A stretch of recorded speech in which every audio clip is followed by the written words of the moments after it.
Drew Schlosberg Spotlight on the Community Show, amplifying the voices of social impact organizations, entrepreneurs, local nonprofits, and other community champions who shape the culture, creativity, and connectivity of San Diego. Brought to you by Mission Fed Credit Union, bringing good things to San Diego for over 60 years. Learn more about what is good for you and good for all by visiting www.missionfed.com. I'm Drew Schlosberg, and boy, do we have a special show for you today. Joining us are our friends from Honor Flight San Diego. A frequent guest on our show is Holly Shaffner. She's the Director of Public Relations for Honor Flight San Diego. Holly, always good to see your smiling, ebullient face. How you doing? Good. And thanks for having us back again, and we certainly appreciate all of this. Well, we can't do enough for our veterans and what you're doing and so forth in Honor Flight. We'll get into the mission in a few seconds, but sitting to your right is just one of our heroes, to say the least. That's an understatement of the world, and that is Dick Erickson, a World War II veteran, U.S. Navy, and spry as can be in this. How you doing there, Dick? I'm doing great. My goodness, 95 years young and ready to take on the world. And we're going to get on to you in a few seconds here, but just want to hear from you. Holly, talk a little bit about the mission of Honor Flight San Diego and Honor Flights around the country. Yeah, so Honor Flight San Diego, we've been taking our World War II and Korea veterans back to Washington, D.C. since 2010, and we've been so thankful. We've taken over 1,500 World War II Korea veterans and a few terminally ill Vietnam veterans as well. And so we've been doing that since 2010. We're one of 130 hubs throughout the country that operates under the umbrella of the Honor Flight Network, and we're just so excited to still be able to take World War II, Korea, and now Vietnam veterans. Right, and they're out there visiting the memorials that were built for them, correct? They are. We take them on this 3-day trip. They go to Washington, D.C. We visit the memorials built for their service and sacrifice, and we truly give them a humongous weekend of just thank you and just being grateful for their service and, like this gentleman here, saving the world for us. Right. Dick, have you been on one of those trips yet? Yes, I was on October of 2021. Right. So was that the first time you've seen some of those memorials, or you've seen them before? It was the first time I'd seen any of the memorials. So how do you not sit there and look at that and go, oh my goodness, yes, these were built for me and my colleagues and my friends and all that business. It must have been quite an emotional moment. It was absolutely to see the Arlington, all those crosses there. Yes. And then we went to the Tomb of the Unknown Soldier. That's special, isn't it? Yeah, that is special. And of course, the guards are unable to recognize us, but they have a special little shuffle they do for us that nobody else understands what they're doing with those shoes. They do a little shuffle to recognize the veterans that are there. I'm going to sit there and look that up in YouTube. I've been to the Tomb of the Unknown Soldier, fortunately, about four times, and it's just you're right. You get chills being there. So you joined the military when?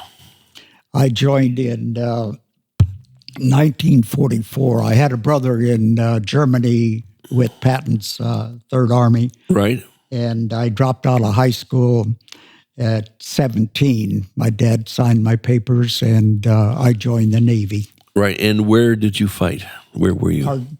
Where were you in the Pacific? Were you? I was in the North Atlantic. Okay, North Atlantic. To begin with, I was on a merchant marine tanker. Okay. And at that time, they had Navy crews, gun crews, on the tanker. There was 5 Navy personnel on this tanker that we hauled 75,000 barrels of oil. Oh my goodness! For the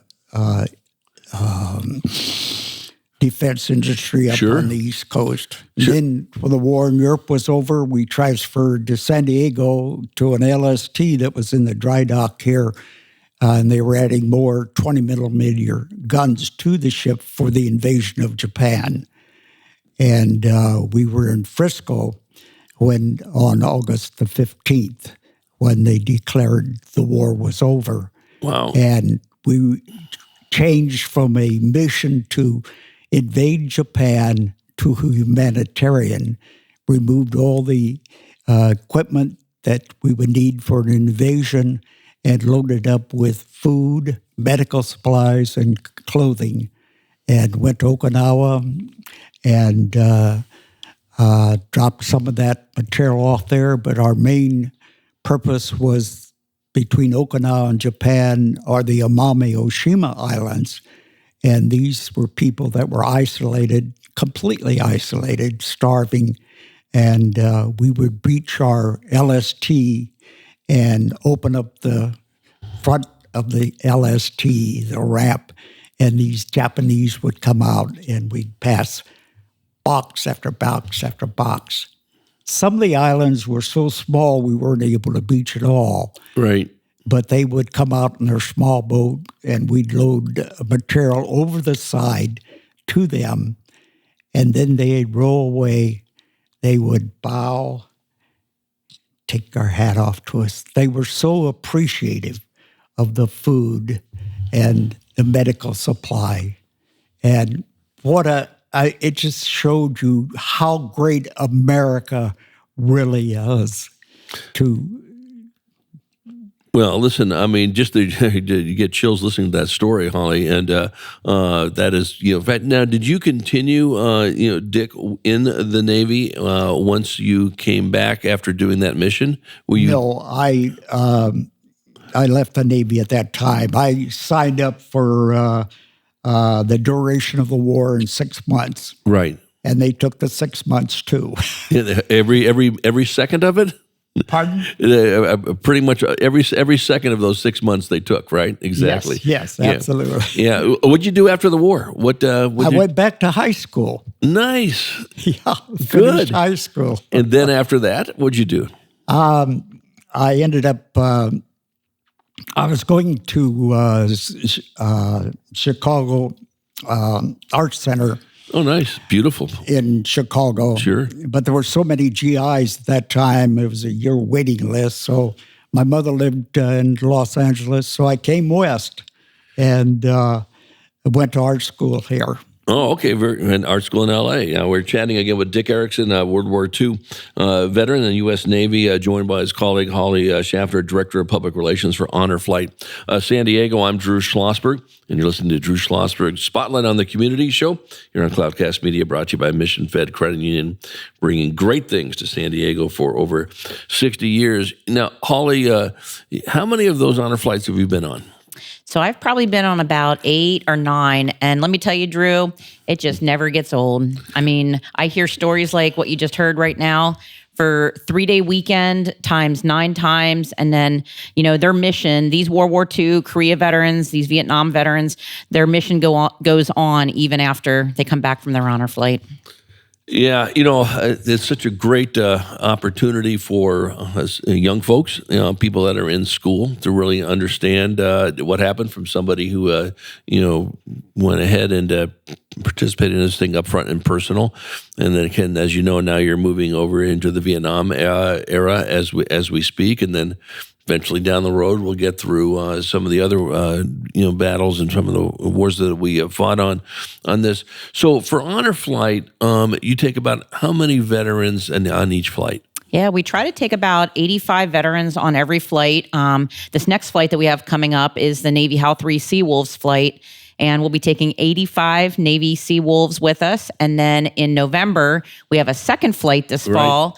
Big thank you to, we're only constrained by our funding. So big thank you to everybody who donated. And we are allowed to, get 2 flights in the air this fall for our Vietnam veterans. And the second flight is an award flight for Purple Heart and above recipients, and we'll be taking 100 local San Diegans on that one. Right, and so with each person, they can bring, there's a, I'm trying to think, escort, so to speak, that would be with each one of the folks. Is that how that works? Sure, yep. It's called a Guardian, and Guardian is, since I was in the military, I describe it as a battle buddy. Okay. So right. It's someone who, just when we walked in here, I cracked the water bottle for Dick, so they, cracked the water bottle for them. They, Dick didn't need a wheelchair, but if you needed to push your veteran in a wheelchair, Sure. You're basically their battle buddy. You're attached to their hip for the 3 days. And what an honor it is to be a guardian for a World War II, Korea, or a Vietnam veteran and just spend 72 full hours with that veteran and really getting to know him. Right. And, so Dick, do you remember who your battle buddy was when you went on your honor flight trip in 2021? Yes, my son joined me. Oh, my goodness. Your What son. a trip that was. I bet you ran circles around your son, huh? I tried to. Oh, my goodness. Where did your son live? Here? Pardon? Did your son live in San Diego? Yeah, no, I live in Fallbrook, California. Oh, Fallbrook, up in north Fallbrook, then. Okay, and that's right. where he's up there too? Yes. Yeah. Yes. I want to get back to Los Angeles. I grew up in Los Angeles myself. What part of Los Angeles did you live in? Do you remember? I was in Culver City. I was born in Culver City. Oh, is that right? A little after you, I'll tell you. So I was born in Culver City. I was 1955. So see, we have some connections here. This is why Yes. my dad was in World War II. You see, that's terrific. Do some of the folks like Dick go ahead and could they go back on an honor flight to talk to some of the veterans? Does that work? Well, actually, we are so blessed here in San Diego County, as you know, by covering the military. We have 240,000 military veterans here in the county. So, the veterans really only go once Right. because we have such a list of veterans that really want to go on their honor flights. So they don't really go back a second time. But what we do find is that the veterans that have already been on their honor flight, they come back to the airport to do the homecoming and welcome them home. And then in Dick's case, we can talk about it here in a couple minutes, but he's giving back to now the Vietnam veterans. And so yes, they support the veterans that are coming after them. Yeah. So let's talk about that when we come back from break about what he'll be doing with the Vietnam veterans as well. And let's save some time in the next segment also, Holly, what our listeners can do to support your efforts. Volunteer, certainly donations do it, and so forth.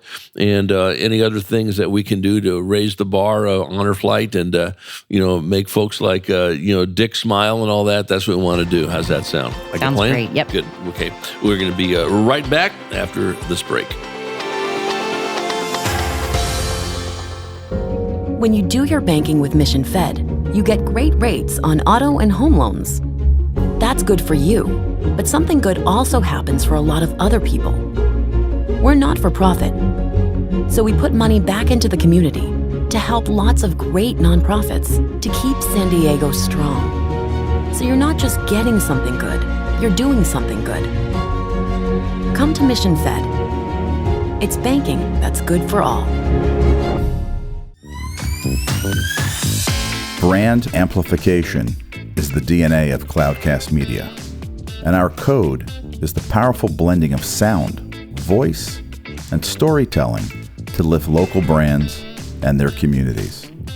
Whether it is our Brandcast, Schoolcast, or Causecast platforms, the unifying ethos is all about this community, the one you call home.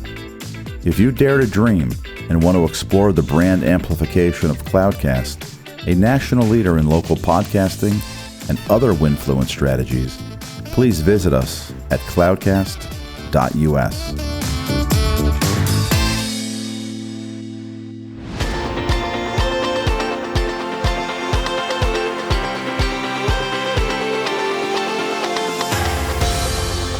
I'm Drew Schlosberg of Cloudcast Media, and you are listening to Drew Schlosberg Spotlight on the Community Show, brought to you by Mission Fed Credit Union. We're here in their beautiful studios in Scripps Ranch, and Mission Fed's been bringing great things to San Diegans for 60 years. We're talking to our cool friends at Honor Flight San Diego. Holly Shaffner is the Director of Public Relations for Honor Flight San Diego, and just absolutely honored to have Dick Erickson in the studio with us. He's a World War II vet, U.S. Navy, was talking about his experiences there. Now, Holly, he's going to be greeting or welcoming back the folks that are going to be flying over to back east from Vietnam era, correct? Yeah, what we find is that the veterans, after they go on their honor flight, Dick can tell you it's probably one of the best trips he's ever been on, and probably a life-changing experience for him. So they want to come be part of that and welcome home the new veterans that have just gotten back from their honor flight. So Dick comes out to the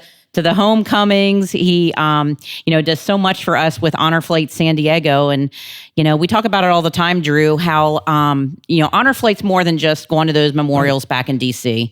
I mean, it's great that, somebody like Dick has never seen the memorials, and we take them on that trip to let them see the memorials that were built for their service and sacrifice. He's had camaraderie, the bonding with his fellow brothers and sisters, but it's so much more than that. I mean, we like to say with Honor Flight that it's a life extender, and we've found that numerous times over and over again with these veterans that are in their 80s and 90s. They come back with a new spring in their steps. In Dick's case, we found him through his doctor who recommended that he goes on the Honor Flight, and he put in his application before COVID. He had to wait a year and a half, because we couldn't take the flights during COVID. So he waited a year and a half to go on his Honor Flight. He finally went on it. And now we feel, you could ask Dick, but we feel like this has given him a new breath of life and new purpose. Well, listen, I know our listeners can't see Dick through the microphones, if that would be a trick if they could. But this is a very vibrant young gentleman over here that is just ready to take on the world on this. And, I think, the perspective you have fighting in World War II, let me ask you this, and we hear this quite a bit, veterans, especially in World War II, probably veterans in all wars for that matter, but you hear a lot from World War II vets, didn't talk a lot about the war. My dad was really interesting. So he was in Guadalcanal, which was pretty tough fighting, as you know, and Solomon Islands. It was on New Guinea and, in Sydney. But my dad, just the nature of who he was, he only talked about the fun stuff. And someone goes, what was fun about Guadalcanal?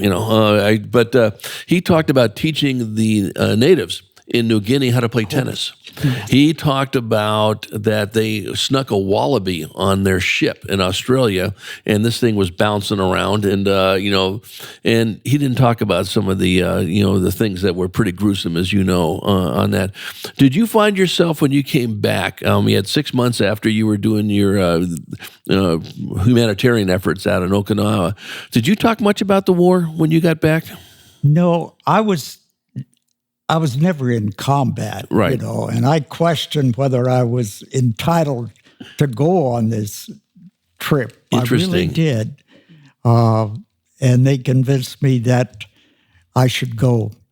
But no, my experience, the fact that we were able to help the Japanese, that was close to my heart, that we were so great to continue to help them. Yeah, I want to capitalize on it a little bit. I've been honored to work with the San Diego Military Advisory Council that Holly knows much about, called SDMAC, and we would often on our show, we had a military show with them. We would talk about the humanitarian efforts that we would do called the Pacific Partnership, where they would have the U.S. Mercy ship, Ronald Reagan would go out in areas that were devastated by, storms, whatever. Vietnam was one. We do an interview from here in San Diego to the ship was like 2 a.m. But it was all about humanitarian. So, what you're talking about. And I think that's something that people don't realize how much the Navy does from a humanitarian aspect. Certainly we need to protect our interests on our soil and abroad, and we're going to take care of business that way as we have, but we're also going to help those things. So I think that's a spot on. What are you showing us over here, Holly? Hey, when I said about, Dick has a new purpose in life here, he finds great joy in making coin holders. And when I say coin holders, he can tell you more about it. Yeah. He can tell you more about the coin holders, but we have this special trip coming up here in 2 weeks, and it's the Navy HAL 3 Seawolves. And when he heard about us taking this flight, he said, Holly, I want to make coin holders for the Seawolves. So I'm going to tell you, Drew, he can give you more of an example here, but I'm going to tell you that he has spent hours upon hours making 90 coin holders for his brothers who are the Vietnam era and going on this flight. How special is that? Well, it's really special. And, Dick, it's a nice little display. Almost looks like a little, I don't know how to even describe that. Looks like a tower, so to speak, on top of one. How would you describe your coin holder? I'm sorry. It looks like it definitely looks like a sculpture. Looks like it's you got two little blocks on here. It says Honor Flight San Diego, and this one says Navy was it Halo 3 Seawolves, right? Mm-hmm. Right. And then you got a little spot on top to put the coin. Did you design this yourself? Interesting. On our way home on our flight from D.C., they passed out this challenge coin. Yes, there you go. Oh yeah, you shake it. I know. I've gotten a bunch of those. That's exactly right. So I was sitting on the plane coming home, and I said, what are we going to do with this coin? We could carry it in our pocket as a challenge coin, or we put it up on the shelf. So I'm sitting there in the back of a napkin. That's why I do everything on the back of a napkin. And I came up with this idea. Why don't we this is a solid block. It's not two pieces. Oh. And wow. So I made a drawing, and Stacy Hobart and then Julie approved. I told them what I wanted to do. Well, you go ahead, it's okay, go ahead and make 18, which was on our green team. That was our group. So I came up with this idea, and since then it's went from 18 to 60. Now we have 100. And then ForceCon, we have 60 that I'm doing. And it's all walnut, and everything's hand done, and it's a joy. But what's so interesting about it, we started giving these out, making a trip, making an appointment with the veterans, and delivering the coin block to them. And to see the smile on their faces, my golly, and the tears.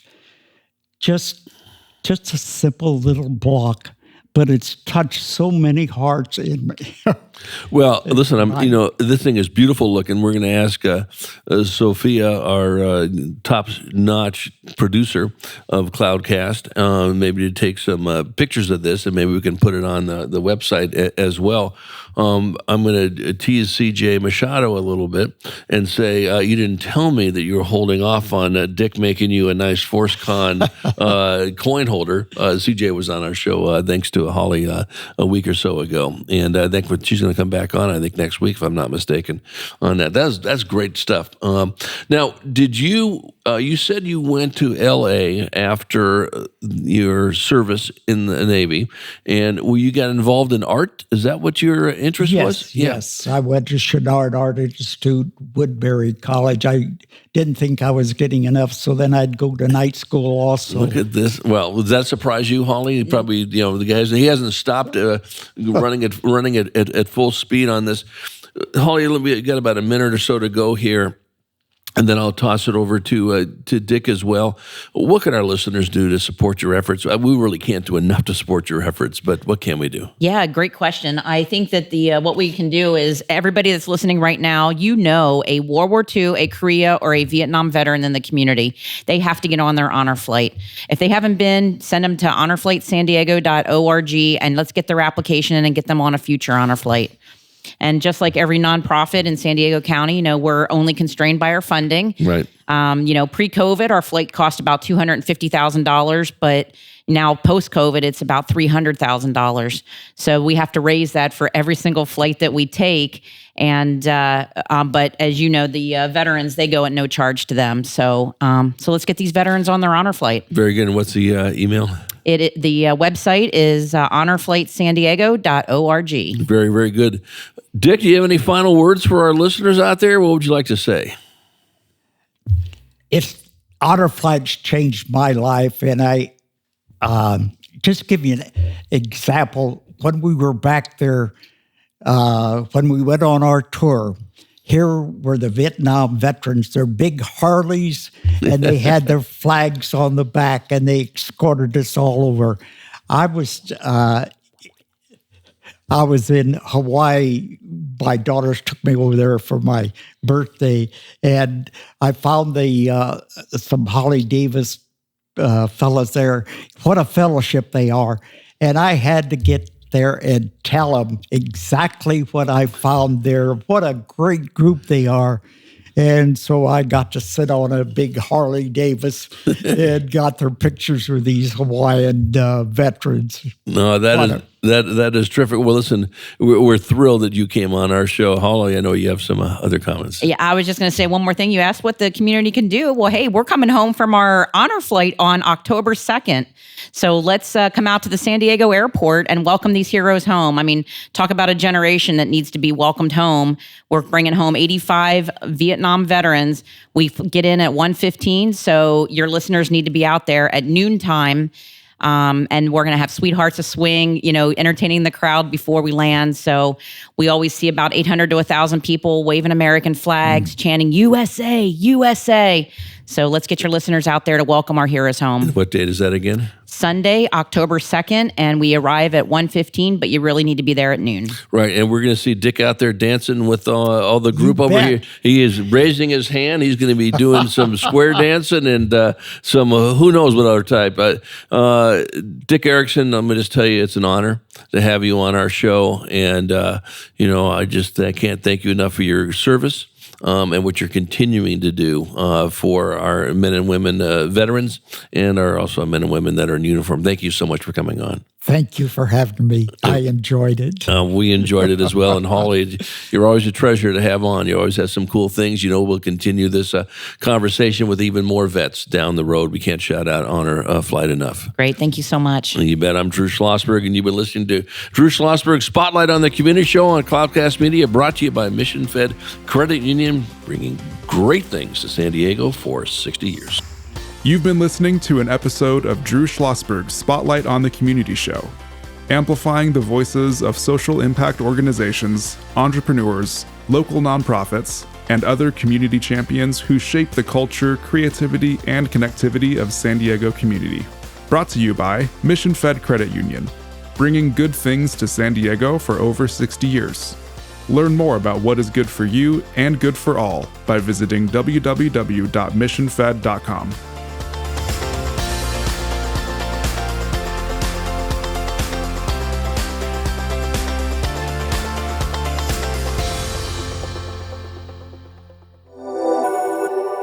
Cloudcast Media.